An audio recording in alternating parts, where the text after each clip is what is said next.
dogs. So that's why they're so broad in the chest and so muscular in the chest, is so they can pull. Um, and so since they have an instinct to pull, I wouldn't walk them on a collar. I'd put them on a front clip easy walk harness. I really do like those for my heavy pulling breeds. It keeps everything off of the throat and around the chest instead, and it works with the dog's natural instincts to pull, because you're now controlling that front pivot point with your leash. As soon as they pull, it's going to slightly shift that body out of balance or out of position, and they're going to naturally want to stop or slow down to straighten out.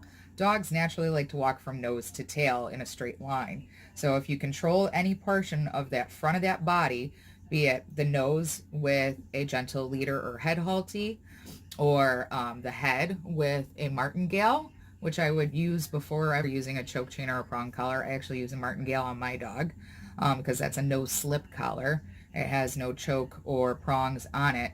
But what it does is, as soon as it slides up, you control that head the way you would with one of those more invasive tools. But if it slides down the neck, it's not going to choke them because it's not restricting this way around that esophagus.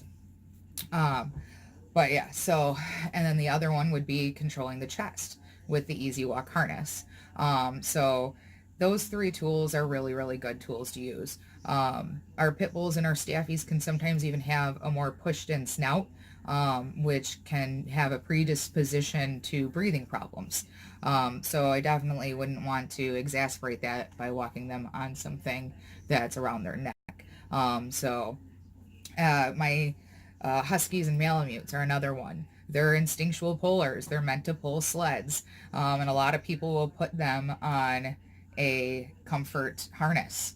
And one of those ones with the padded fronts and the clip on the back. And what that's going to do is it's just going to increase the pull because it makes it comfortable to pull. So what happens then is you become a sled, So I put them on an easy walk. And a lot of times they'll have a lot of success on that as well. Somehow this positive reinforcement dog training video turned into a walking knowledge video. But anyways, it kind of goes hand in hand though. Some of these tools are meant to be used for walking, so in turn we're talking about walking now. So I apologize if it seems like we derailed. We kind of just took a little side trip. But yeah, so on to positive reinforcement dog training. When it comes to positive reinforcement dog training, it's all about getting the dog to want to work for you and not forcing them to. That right there is the key. I like to say if I took you and shoved you into a chair and like held you there, you would fight tooth and nail to get up and not sit there, right? But if I handed you a buck and said, hey, will you sit for me? You'd be like, yeah, okay, I got it. So if you think of it like that, it really does help you to understand that, yes, okay, the reward is the treat. I'm rewarding the good behavior that they are doing. So there's three ways that you can reward your dog or get your dog to want to do what you want them to do. So the first one is called a food lure or a toy lure. Think of it as a fishing lure. You've got the worm on the end of the hook. You're luring that fish to catch that worm. So your treat becomes your worm. You're going to keep that right at that dog's nose, and wherever that treat goes, the dog's nose will follow. All right, so especially with our bigger slobbery dogs, you're probably going to get a little slobbery. My suggestion is stick a microfiber towel in your back pocket for both you and the dog. But it really does help. So example being to teach a sit. You stick that treat to the dog's nose, you tip their head back, and the way the bone structure and the muscle structure in a dog's body works, when you tip that nose back, that butt naturally has to drop.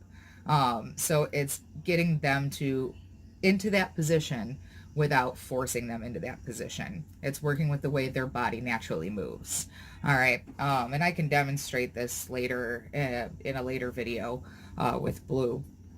The other one is called shaping behavior. It's all about taking the little wins. It might not be perfect or pretty or exactly what you want yet, but you can see the idea or the concept is there. So it's take the little wins. It doesn't have to be perfect. Catch and shape that behavior. Make that behavior the one that you want it to be. So I used to demonstrate this one with Blue all the time. I would get him to spin and twist. And whenever he did that, his butt would drop in the middle. So he wasn't standing to follow the treat in a spin or a twist. He was sitting and just kind of scooting in the direction that I was moving the treat. And I kept molding it and shaping it until he was in the standing position and doing it more naturally, without forcing him. It was just taking the little wins and adding my command to it and still rewarding, even though it wasn't perfect yet. And the last one is catching behavior, which is the easiest way to train your dog ever, is catch them in the act and build up what you want your command or cue word to be. That way when you go to train it later, you'll have a better success rate because they're already going to start to understand what that word is, because we've caught them in those positions or in those behaviors naturally, and added our command or cue word already to it with that verbal praise tones. You know, good job, or good potty, good sit, good down, you know, things like that. So anytime you catch your dog doing the action you want them to do, use those happy praise tones and let them know they're doing good, and add your command or cue word to it. Help them learn.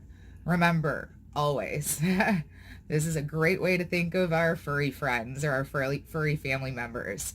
We are teaching foreign furry things English, or whatever language you want. I have trained dogs using Spanish. I've trained them in sign language. I've trained some in German. Don't ask me to ever do it for your dog, because I only know a few words in each one from helping other people train their dogs in those languages. But I have actually met bilingual dogs. I have met some dogs that actually know up to 4 languages. I have even met dogs that learned how to read. I met somebody who held up a sign that said sit, and their dog sat. They held up a sign that said down, and their dog laid down. Reason for this is because eventually the dog realized that those symbols on that paper are what that position is. And it's just with consistent and repetitious training. So remember, be consistent in the words you want, be consistent in the hand signals you use, and be patient. Remember to shape that behavior. It doesn't always have to be beautiful at the start. And catch them in the act. Focus on your dog. Not just so you can catch them doing the wrong thing, but so we can catch them doing the right thing. The more you talk to your dog at the start, the better your dog's going to be for the long haul. All right. So I hope this helps you know the difference between positive reinforcement training and old school training methods, and why we have started to evolve away from those old school methods. It will also kind of help you to know what to look for in a trainer, and how to spot a positive reinforcement trainer. That way you start off on the right foot. That's always our goal. If you have a bad trainer, it sounds bad, but a good trainer like me always ends up having to clean up the messes. You know, I have worked with so many dogs that have been scruffed or alpha rolled or things like that that are old school abusive techniques. We don't do these anymore. Dog training, like every other industry, we're constantly studying and learning better ways to work with our dogs. So, you know, it's just all about us as the people relearning how to work with our dogs. It doesn't always have to be one way. All right. So thank you so much for your time. I really hope this helps you out a little bit with knowing how to look for a positive reinforcement trainer, and knowing the difference between positive reinforcement training and old school training methods, and why we're evolving from one to the other. So yeah, once again, this is Katie, dog trainer. Remember, the family that trains together stays together. I'm here for all your dog training adventures. Have a good one.